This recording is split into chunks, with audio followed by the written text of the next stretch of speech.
evolving of 4 generations of solar panels and main characteristics. Here's an overview of each generation. First generation, crystalline silicon CC panels, main characteristics. Materials, primarily made of monocrystalline or polycrystalline silicon.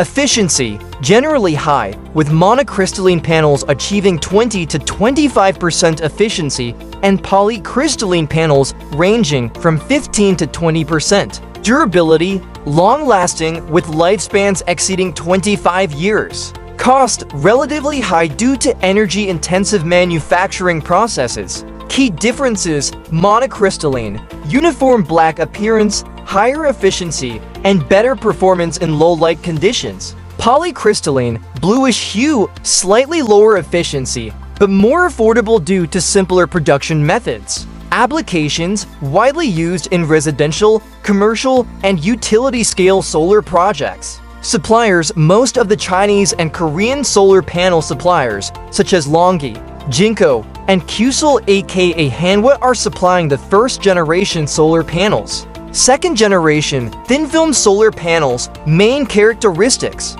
Materials includes cadmium telluride CdTe, amorphous silicon Si, and copper indium gallium selenide CIGS. Efficiency, lower than crystalline silicon, typically 10 to 12%, but some advanced thin film technologies reach up to 18%. Flexibility, lightweight and can be flexible, allowing for innovative designs. Cost, lower manufacturing costs due to less material usage and simpler processes. Key differences: CdTe cadmium telluride, most common thin film technology, with good temperature tolerance and low production costs. CIGS copper indium gallium selenide, offers higher efficiency but is more expensive to produce.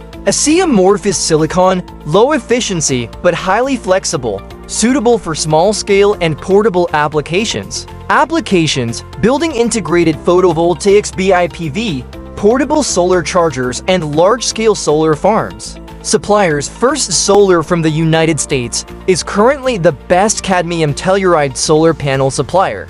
Hanergy from China was also one of the largest thin-film solar panel suppliers, but has been bankrupt since 2015. Third generation, emerging and advanced solar technologies, main characteristics.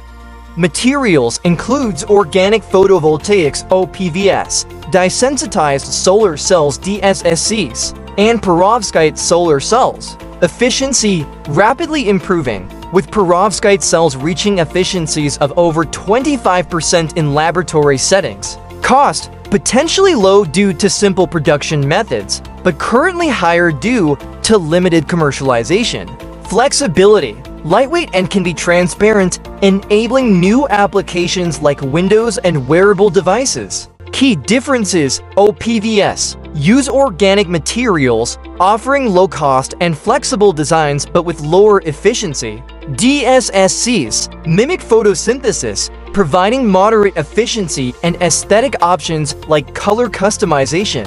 Perovskites, exceptional efficiency and low cost potential, but face stability and scalability challenges. Applications: innovative uses like solar windows, integrated wearables, and portable power solutions. Fourth generation, hybrid solar panels, main characteristics.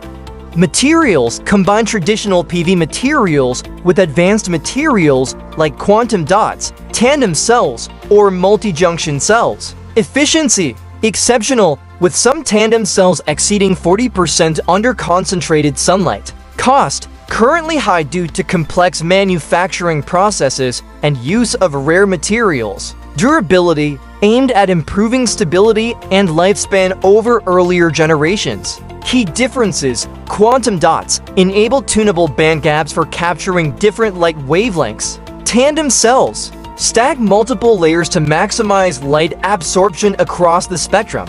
Multi-junction cells, originally developed for space applications, providing the highest efficiency among all PV technologies. Applications: specialized uses like space exploration, high-efficiency concentrator PV systems, and research-intensive projects. I've included a table summarizing each generation's major characteristics and differences for you to review. Welcome to comment if you have any questions. Don't forget to subscribe in case you need to find this information in the future.